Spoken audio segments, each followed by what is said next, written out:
I'm Natalie Fletcher.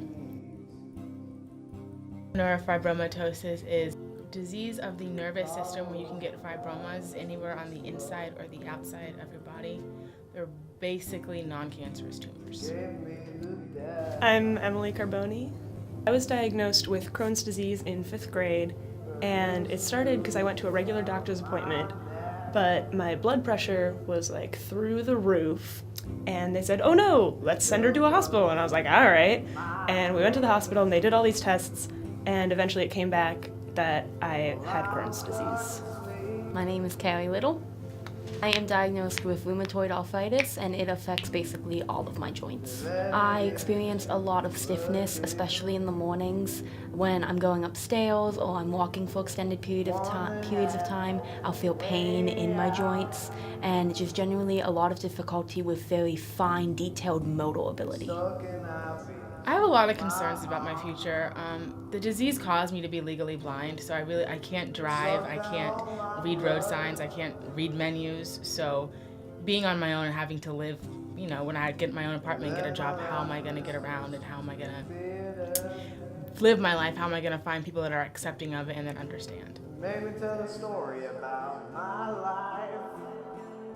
A lot of chronic pain, there's a chance for arthritis in the future and a lot of other illnesses that can stack on top of it. My energy levels can drop drastically. Like right now, it's not so bad because I've been in remission for years, but when I was first diagnosed, I could barely walk up a flight of stairs. I had to crawl. I get very worried about long-term effects because most people develop arthritis later in life, and then we'll have knee replacements planned for 60s or 70s depending on the life expectancy. With me having suffered from it so long, with how much my joints are going to break down, it's really questionable when I'll have to have a first knee replacement, if I'll have to have one. And even thinking long-term that's having children or being a mom, how is that going to work with my body and my ability at that time? The public should know about chronic illness is that you can't judge a book from its cover, and by the look of the person next to you, you do not know what they're going through from day to day and what their life is outside of what they're showing you.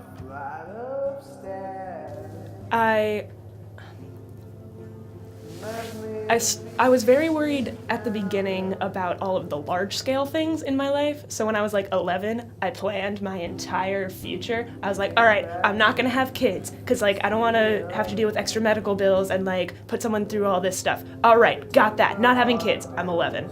I won't do a job that will require all of this physical activity. I'll be an awesome secretary. Perfect. Got it figured out. And then I got older and realized, okay, I can do real things. I'm a person, gonna not plan my life at age 11. But I do still worry on a smaller scale sometimes if I'm jumping into a project or working on a show. What if the symptoms come back? What if it's something I can't fight? And so that still worries me. I try to tell myself that, at least luckily, out of all of the chronic conditions I could have gotten stuck with, this is not something that can kill me. I can try to cope with the pain as best as I can, but at the end of the day, this will just be something I have forever, but will not shorten my lifespan.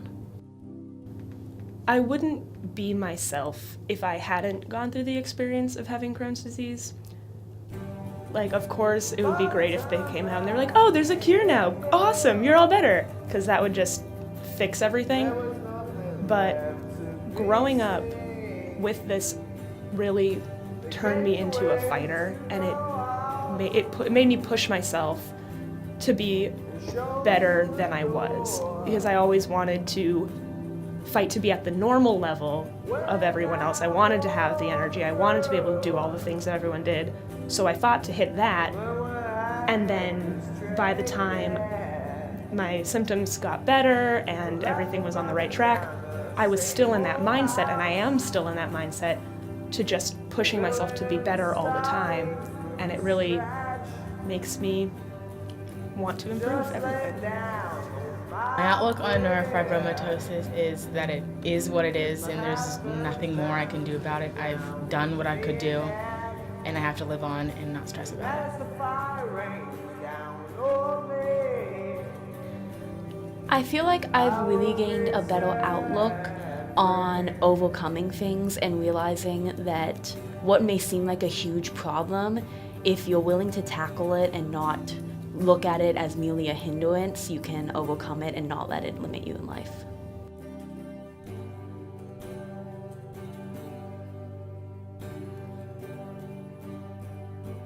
You should never let an illness you have keep you from doing what you want to do. You never know who can't take a flight of stairs. To all my fellow Spoonies, we can always overcome what we think we cannot. By the time I had enough, there was nothing left to be seen. They gave me where to go out and showed me the door.